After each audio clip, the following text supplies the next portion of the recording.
សួស្តីអ្នកទាំងអស់គ្នាវីដេអូនេះខ្ញុំបង្ហាញពីការតឡើងកម្មវិធី SketchUp ឆ្នាំ2025តិចដោយសារទើបតែអាប់ដេតថ្មី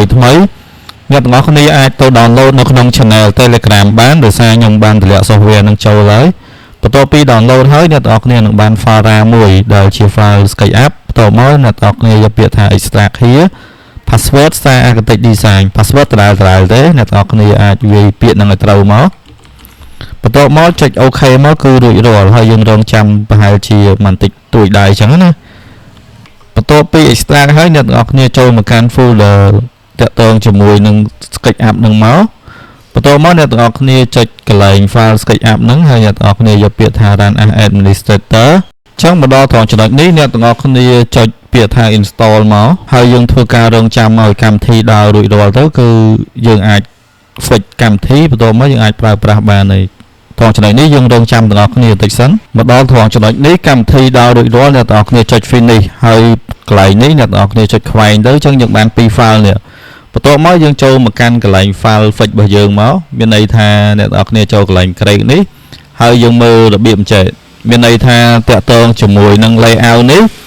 គឺយើង copy layout នឹងមកបន្ទាប់មកយើងចូលកន្លែង file layout យកពាក្យថា open file location ផាសនៅត្រង់ចំណុចហ្នឹងគឺរួចរាល់បន្ទាប់មកទៀតកន្លែងនេះយើងធ្វើការ pass សិនចុចពាក្យ continue ហើយបន្ទាប់មកទៀតយើងចូលមកកាន់កម្មវិធី SketchUp វិញអញ្ចឹងកន្លែងនេះយើង break មកយើងយកពាក្យថា copy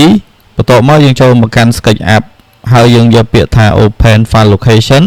ផាសត្រង់ចំណុចហ្នឹងគឺរួចរាល់សម្រាប់ការតឡើងហ្នឹងគឺមានន័យថាយើងអាចប្រើប្រាស់បានហើយឥឡូវខ្ញុំបើកកម្មវិធី SketchUp ឲ្យអ្នកទាំងអស់គ្នាមើលទាំងអស់គ្នាអញ្ចឹងការតឡើងហ្នឹងគឺងាយស្រួលមែនតើដោយសារតែការតឡើងកម្មវិធី SketchUp គឺមានភាពងាយស្រួលជាងកម្មវិធីផ្សេងហើយសម្រាប់ការប្រើប្រាស់វិញគឺងាយស្រួលដែរបើអ្នកទាំងអស់គ្នាយល់ច្បាស់ពីកម្មវិធីហ្នឹងអញ្ចឹងណាមកដល់ត្រង់ចំណុចនេះគឺខ្ញុំតឡើងបានជោគជ័យ 100%